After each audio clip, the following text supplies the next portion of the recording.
안녕하세요, 주야TV입니다. 오늘은 원피스 1080화 심층 분석입니다. 이 영상 바로 시작합니다. 1080화의 첫 번째 주요 장면은 해군 코비를 위해 해적선 하치노스에 침입하는 해군 전설 거푸입니다.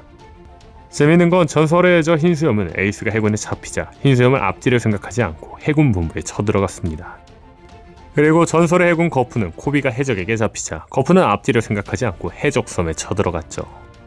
재밌는 건 해군이건 에이스의 현상금은 5억 5천만 베리, 해적이건 코비의 현상금은 5억 베리라는 거죠. 그렇죠. 마치 구도가 오다스미 노린 것처럼 평행이론처럼 흘러가고 있는 것 같다는 겁니다. 분명한 건 현재 에피소드는 티치를 중심으로 흘러가고 있는 만큼 티치의 본거지 하치노스에 많은 집단이 등장할 확률은 충분합니다. 다시 말해 대적 흰수염이 침입한 해군의 본거지 마린포드에서 정상결전이 일어난 것처럼 대해군 거푸가 있는 해적의 본거지 하치노스에서 제2의 정상결전이 일어날 수 있다는 거죠. 그렇다면 여기서 주목할 건 하치노스에 등장한 페로나입니다. 저는 크로스 길드가 하치노스에 등장할 가능성이 높다고 수차례 이야기하고 있습니다. 첫 번째 이유는 크로스 길드 떡밥이 원피스 영화에 나온 이 장면이만큼 모리아가 크로스 길드에 가입할 거라 생각하기 때문에 모리아 떡밥을 위해서라도 오다셈은 크로스 길드를 모리아가 같이 있는 하치노스에 등장시킬 거라는 거죠. 두 번째 이유는 버기의 캡틴 존 보물 떡밥입니다.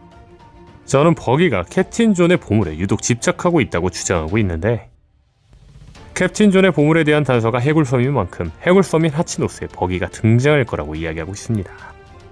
자세한 이야기는 이 영상을 참고해주세요. 그렇다면 우리가 생각해볼 건 미호크입니다.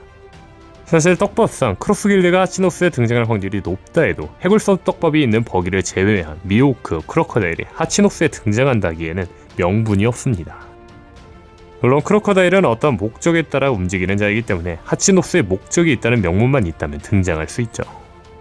다만 명분이 아닌 심심풀이로 움직이는 미호크는 애매합니다. 하지만 미호크에게는 2년간 함께 동고동락한 페로나가 해적섬 하치노스에 있다는 사실을 안다면 등장할 명분이 충분할 겁니다. 즉 현재 페로나가 하치노스에 있는 만큼 크로스 길드가 하치노스에 등장할 확률은 더 높아진다는 거죠. 다시 말해 하치노스에서 거물들의 전쟁인 제2의 정상결전이 일어날 확률도 자연스레 높아진다는 겁니다. 그렇다면 여기서 주목할 건 에그에드에 등장한 거무섬 해적단입니다. 이번 최종막에서 등장한 거무섬 해적단에게는 특징이 있는데 그 특징은 몇몇들이 티치의 지시하에 따로 나눠 움직이고 있다는 겁니다.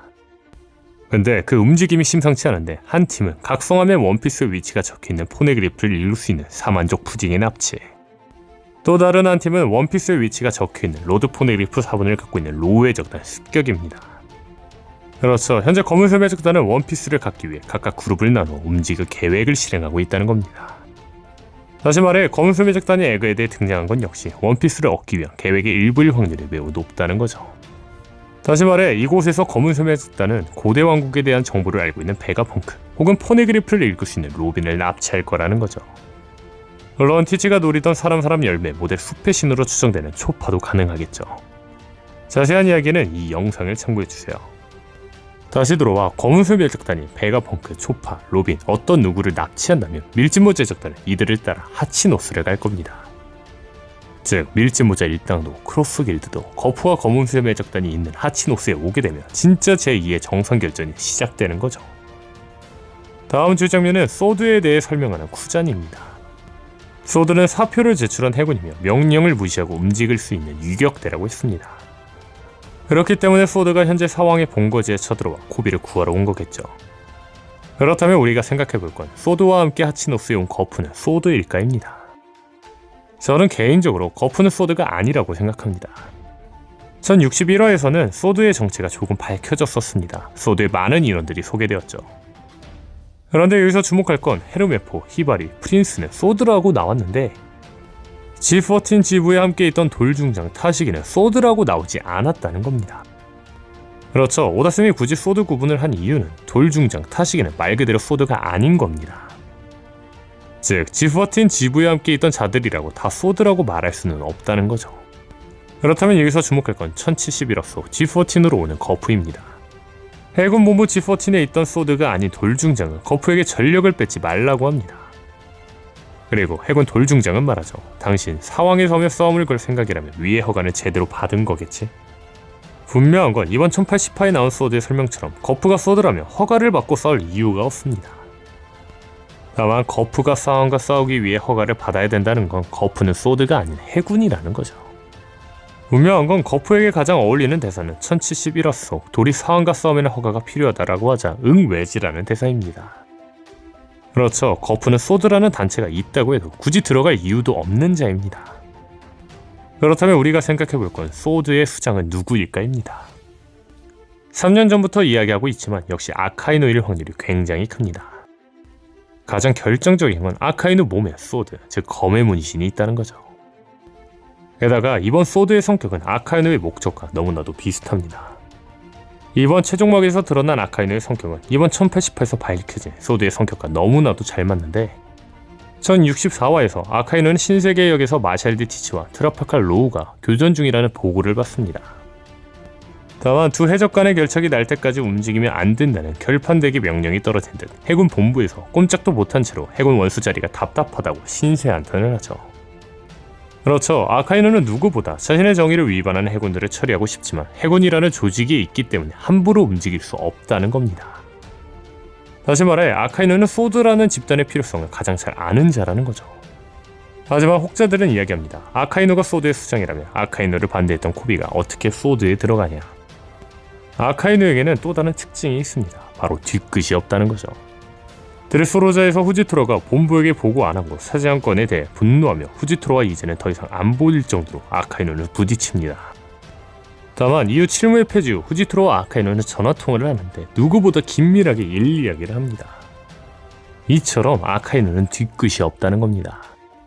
다시 말해 자신의 정의에 동참하는 자라면 언제든지 함께할 수 있다는 거죠. 즉 코비가 자신의 정의와 맞는다면 아카이누는 코비가 소드에 들어와도 상관없다는 겁니다.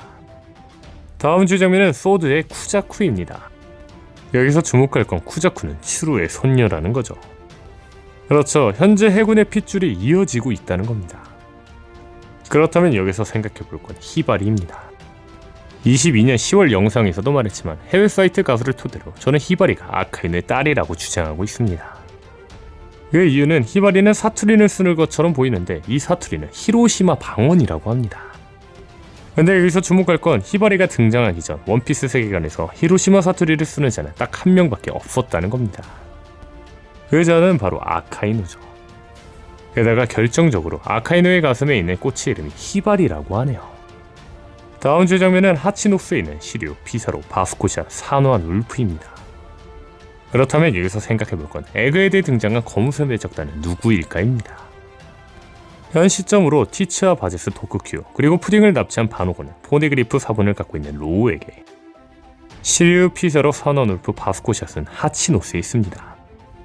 그렇다면 에그에 대해는 그동안 등장하지 않은 대본 라피트가 등장할 확률이 높습니다. 다만 여기서 주목할 건 쿠자는 토트랜드에서 바노고와 함께 푸딩을 납치했지만 티치, 도쿠큐, 바제스가 있는 곳에는 푸딩을 데리고 바노고만 등장했다는 겁니다. 즉 쿠자는 다른 곳에 있다는 건데 현재 하치노스에 시류, 피사로, 바스코샷, 울프가 있고 얘는 티치, 바제스, 도쿠큐, 바노고가 있는 만큼 쿠자는 라피트 대본이 있는 곳에 함께 있을 확률이 높습니다. 즉 쿠자는 라피트 대본이 에그에 대해 등장할 거라는 거죠.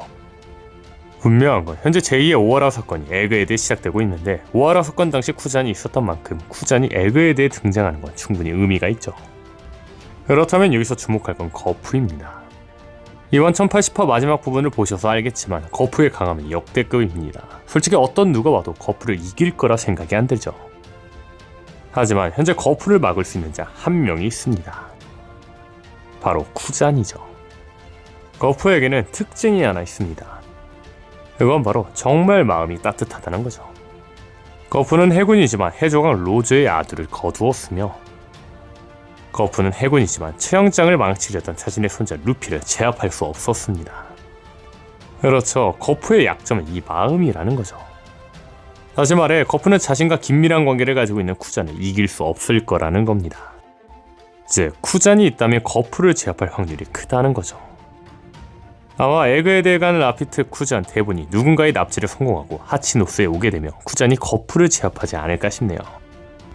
다만 분명한 건 쿠잔이 거프를 제압한다면 검은수 배적단은 쿠잔이 거프를 죽이기를 원할 겁니다. 그렇다고 쿠잔이 거프를 죽일까요? 저는 검은 수매적단은 쿠잔이 거프를 죽였다고 생각하지만 쿠잔은 거프를 죽이지 않을 거라 생각합니다. 이게 무슨 말이냐면 이 가설은 3달 전에 이야기한 건데 22년 전 오하라의 버스트콜이 발동되고 아오키지가 사우루를 공격하며 사우루가 죽은 걸로 추측되었습니다.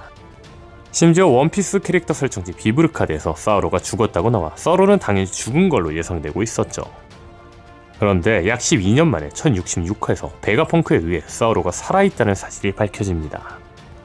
분명한 건 사우루는 아오키지의 공격에 완전히 얼어버렸습니다. 그리고 그곳에는 버스트콜이 쏟아져 있는 만큼 사우루가 살 수가 없었죠. 그렇다면 사우루는 어떻게 살아남을 수 있던 걸까요? 가장 유력한 떡밥은 바로 쿠잔의 기술 아이스타임 캡슐입니다. 이게 떡밥인지 아닌지 정확히 밝혀지지 않았지만 쿠잔은 사우루에게 시간을 뜻하는 아이스타임 캡슐을 사용해 얼렸습니다. 그렇죠, 이 아이스타임 캡슐은 시간이 지나면 풀리는 기술 떡밥이 아니냐는 겁니다. 즉 쿠잔의 기술로 인해 사우루는 추 얼음이 풀리며 탈출했다는 거죠. 다시 말해 쿠잔의 기술 아이스타임 캡슐로 거프를 제압하지만 거프는 죽지 않을 거라는 겁니다. 그리고 검은수매적단은 거프를 죽인 줄 알지만 추후 거프는 전투에만 참여하지 않을 뿐 거프는 살아있을 거라는 거죠. 분명한 건 거프가 전쟁에 참여한다면 밸런스가 붕괴되기 때문에 거프는 쿠잔에 의해 자연스럽게 전쟁에 빠지는 게 가장 어울리겠죠. 오늘 영상은 여기까지입니다. 시청해주셔서 감사합니다.